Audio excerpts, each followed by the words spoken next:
So you can see, you just saw briefly on the screen, the image that I chose to open my message today.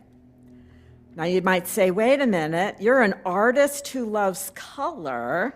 Why did you choose such a foggy picture to set this message up? Well, I took this picture by Egan's Creek, if you're at all familiar with Amelia Island. It runs through our beautiful island. And this particular scene is just a short distance from my house, right off Atlantic Avenue. The island was shrouded in fog for several days from morning to night. You may have had some of that here in Jacksonville, I wasn't sure. And it was such a contrast to the usual bright blue skies where everything is in sharp relief. So I set about taking a ride looking for scenes of fog. And I felt, more than I really understood, that the blanket of fog was making me feel peaceful. Gone were sharp edges and loud noises. The fog provided a calm over the island that allowed me to quiet myself inside and step back from the jangly noise in my brain from everything that had been going on in my life. Just a little preview. I relocated on the island the week before Thanksgiving. And 2 days after moving in, I promptly caught my foot on a rug that should not have been there, fell and fractured my left elbow. I am left-handed, and my moving boxes did not get moved because I was restricted to lifting only 1 pound with that arm for a number of weeks. I'm sure you've all been there. Then it was the holidays. And then there was the start of the new year and all the turmoil that has come with our national politics. And, oh, by the way, I have a gallery to run, and I write a weekly column. And did I mention that my gallery partner was sick for weeks? You get the picture. And each of you, I'm sure, could fill in those same spots with everything that has been going on in your lives as well. So I found the fog soothing. And I am someone really who prefers low lighting anyway, and I love dusk. I have trouble processing things that move too fast in front of my eyes or noises that are too loud. Now, like sometimes when I go to the movies, I can't even watch the previews, and I cover my ears and close my eyes. It could be age, I don't know. But I think it's also how I am wired. And some of you may be wired that way as well. So all of this is to say a little bit that this may be a somewhat atypical sermon for me. Normally, I'd want to start by grabbing your attention, but today, I want you to be comfortable, to breathe in and out slowly, to maybe let your mind go a bit foggy, to soften your gaze, to listen with your heart and your ears. Because the calm image with which I started our time together, for me, is a place where we can look for hope in turbulent times, and that place is deep within ourselves. Let me explain why I think this. I recently took a class on the work and life of Howard Thurman. So this sermon is a little bit of a bridge, Peter, from February to March. Yes, he was a Christian theologian and writer, but please don't let that put you off. He was not that kind of Christian, if you know what I mean. He embraced the teachings of other religions and he looked to nature for inspiration. Now, I had read his book, Jesus and the Disinherited, back in the 70s when I was in theological school.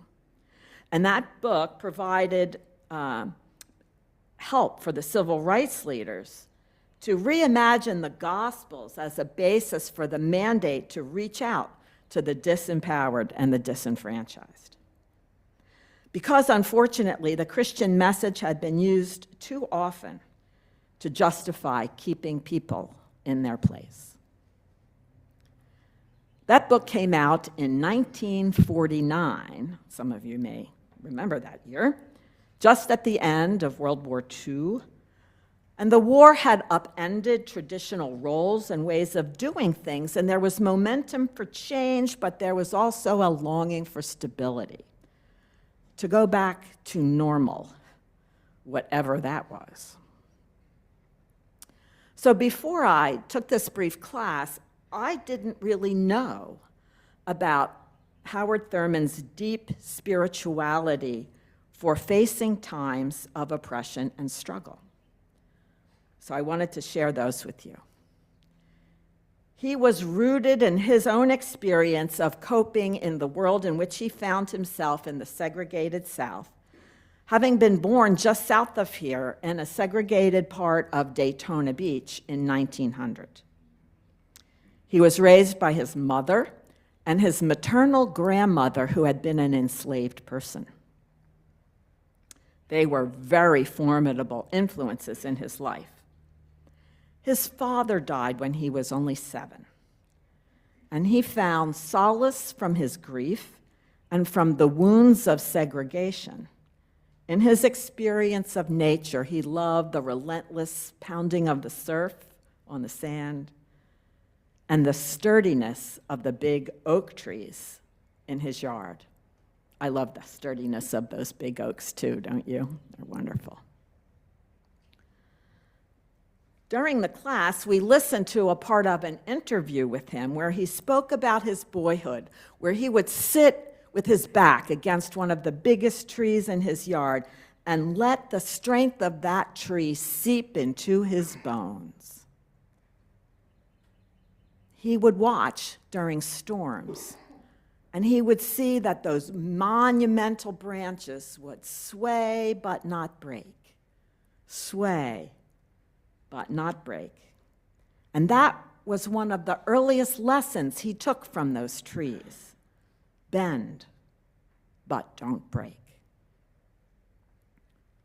And he told a story about having a job where he was raking leaves for a white family across town.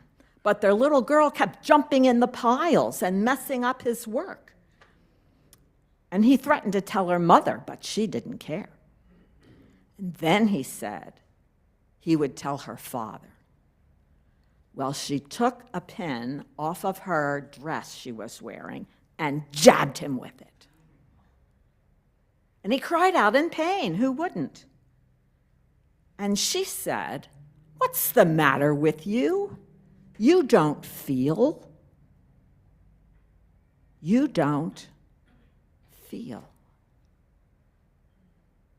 A half a century after the end of the Civil War, little white children were still being taught that black people were not fully human.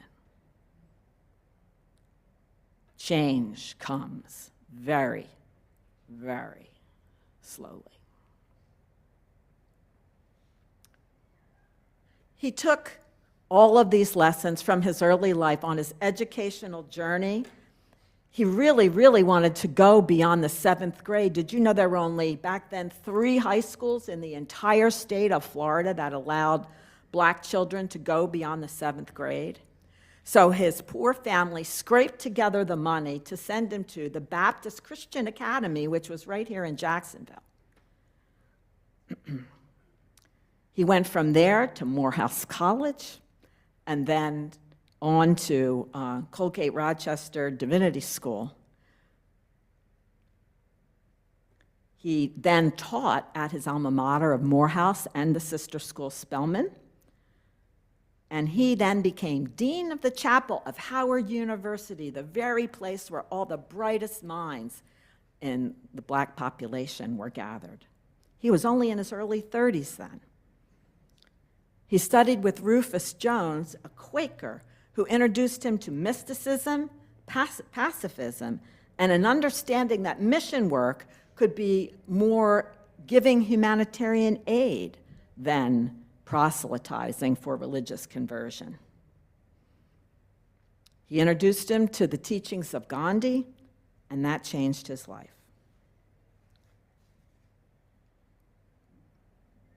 Thurman wrote Meditations from the Heart in 1953, a very good year, personally for me. I was born. So as we listen to the recording of his voice, as he was talking these meditations from the heart, he had a very slow and careful and deliberate way of speaking. Have you ever heard Maya Angelou read her own poetry? It was kind of like that. But in our modern fast age, we expect people to speak really fast. But he didn't. He savored his words and let them roll around his mouth, and he had a deep voice. Now, he was not an orator, but he was highly sought after as a speaker because of his voice.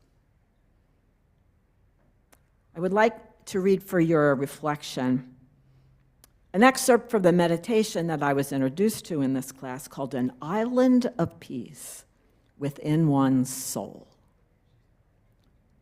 No one is ever free from the pressures of his or her own life. I added the "and her."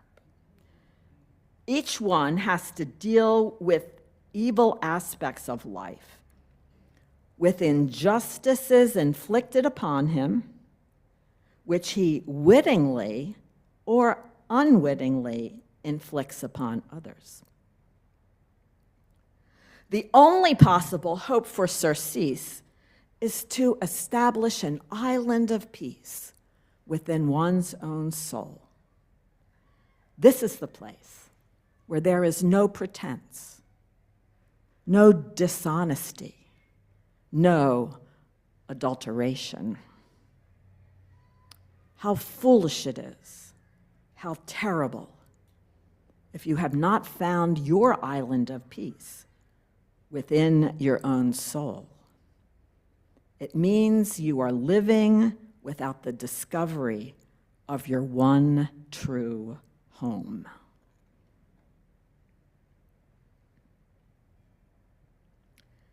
So even though Thurman was an ordained minister, in fact, he was ordained by the same communion that ordained me, the American Baptist, then the Northern Baptist Convention, he was ahead of his time, and he encouraged us to look for God in everything. The island of peace is available to everyone.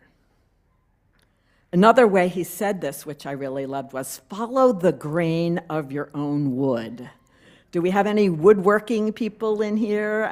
Yes, if you love wood and love to work with wood, that's what he meant. Follow the grain of your own wood. Isn't that a beautiful image?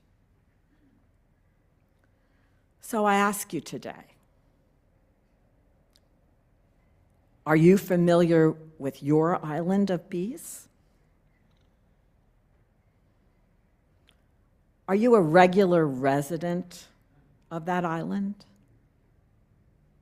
A frequent visitor? Or just a casual one? Do you kind of do a drive-by of your island of peace? I invite you today to think about what circumstances in your life do you need or would like to have that would help you become a more regular resident of that island of peace? Please take a moment and reflect on that now.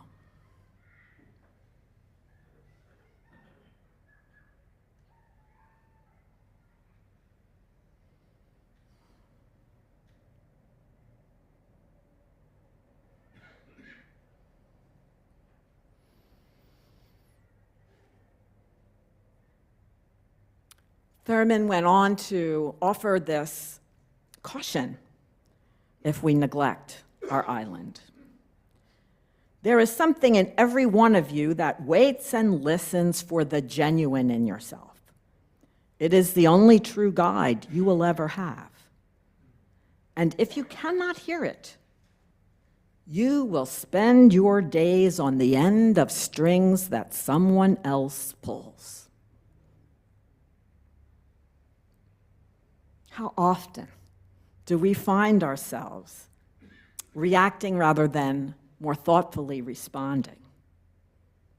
It's so easy to get caught up in wanting to please other people and gain approval and be well liked and go along with the majority. Are we willing to patiently take the time to quiet ourselves enough to hear the voice of the genuine deep inside ourselves? For that is the spark that makes you you. That is the spark that makes you you and you and you. The life you have been given is unique, valuable, and is your contribution to this world. Thurman knew that hatred from racial injustice could destroy a person or a whole people. And he didn't want that to happen to himself or others. He knew that it was important to stay spiritually grounded, whatever the injustice, in order to bring about the vision that he had. Gandhi had helped him see the importance of that, and had challenged him to bring the message of nonviolent, radical confrontation to the world. One way Thurman did this, you may already know this, was he was a mentor to Dr. Martin Luther King Jr. He had been classmates with Dr. King's father at Morehouse and became friends of the King family. In fact, it's been said that without Howard Thurman, there may not have been a Martin Luther King Jr. So Thurman's biggest contribution to the civil rights movement was his emphasis on keeping one's spiritual roots. He was a mystic who valued the practice of our spiritual lives. He believed in going beyond an academic understanding. Now, I was theologically trained in a very academic way in the Western tradition of Protestant theologians, very heavily influenced by the Enlightenment. But Thurman's mother and grandmother had not survived in a segregated South by assenting to doctrines. They had to live their faith every day, week by week and day by day, in order to have the strength to go on. So, today the familiar structures of institutional church may not weather the storms of the turbulence around us, and I'm actually okay with that. Even though I served that institution for decades, it may need to happen. But I see hope in these turbulent times, places where alternatives are bubbling up. People are getting together, writing music, singing songs, providing alternative ways for people to speak out, like Brian Stevenson, who I quoted earlier, and his Equal Justice Initiative. I find hope in local people here in Jacksonville, like my friend Hope McMath at Yellow House. I'm sure many of you are familiar with her work in that community. It's groundbreaking, wonderful. She focuses on alternative art and gives people a place to be recognized and known, as well as meeting very basic needs in the community. And there's another very important emphasis, One Jacks, 904 forward. And I'm sure you may know about One Jacks' events called Breaking Bread and Barriers, and I hope you would be the very right people to be present for those sort of events. I think the next one is in April. Getting people together to have civil conversations and learning how to do that. So, friends, it is no doubt that these are turbulent times. I don't need to talk about that part. But what I needed to bring to you today is the message that it's important to find your island of peace within your own soul to weather these times, and to be in touch with the deep river of the genuine inside yourself.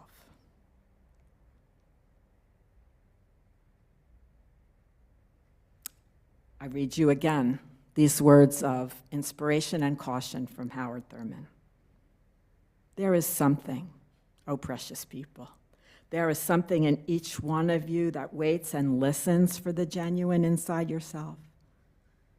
It is the only true guide you will ever have. And if you cannot hear it, you will spend your days at the end of strings that someone else pulls. Dear friends, let's not let that happen. Blessed be.